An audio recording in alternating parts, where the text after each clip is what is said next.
Hey guys, it's Caban with True Champion Gaming, and today we're going to be doing a very quick rulings video, essentially going over some interactions that may be simple and more beginner friendly, but you may not know even as an experienced card game player just because Grand Archive's so new. So we're just going to get right into it and keep it very short and just try to get you guys some information as fast as possible. So the first mechanic that we're going to be talking about is floating memory. Now, I've seen a lot of confusion as I've helped do a couple of different pre-releases in different local game stores and stuff. People think that they can use it to play cards from hand. There's a very crucial differentiation here between material deck cards and main deck cards. Material deck cards have a blue number for their cost, and main deck cards have a yellow number for their cost.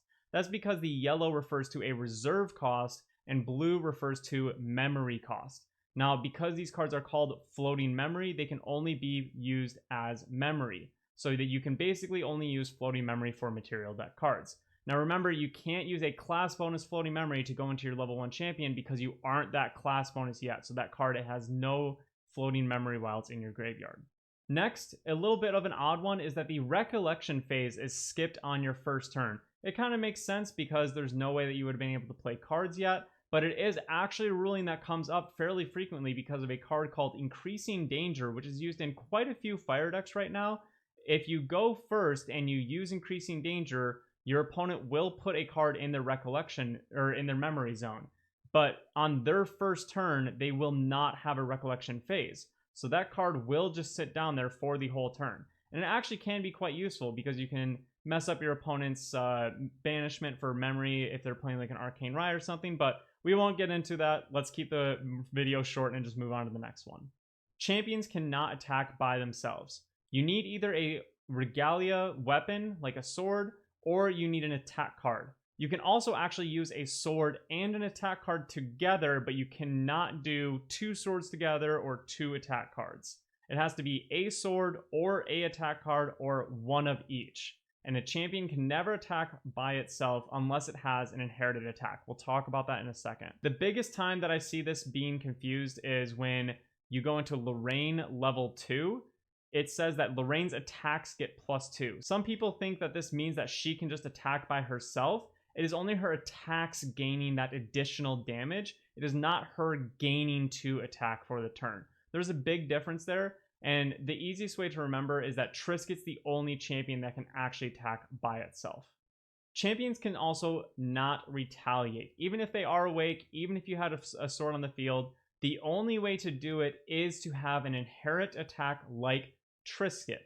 Triscuit's the exception to a lot of champion rules because she has an actual attack damage or attack stat printed on her. She can attack by herself and she can retaliate if she is awake. Finally, we're going to touch on one really quick draft rule. We will be doing a separate video going over drafts and how they work, but I know that a lot of shops have been doing drafts because the game's so new and not everyone has a deck. I really just wanted to touch on this really quick rule because it is the most important draft rule out there. You pick your starting element after you finish the draft. There's a little pack that comes with 6 elements or 6 spirits that have different elements in each box. So you'll be able to pick your element afterwards, and there's basically always going to be enough for you. But a crucial thing that I saw people doing incorrectly was trying to pick their element first. The reason for this is that if you start off trying to build, a fire deck, and then you quickly realize that everyone else is going for fire, so you need to switch to water or wind or something, whatever reason you may have to start changing your picks in a draft, which happens very frequently, they don't want to punish you for switching mid-draft. So instead of picking fire and just being tunneled into it, you can actually change up your strategy without having to worry. So you're not going to pick your starting element, your starting spirit, until after the draft has been fully completed.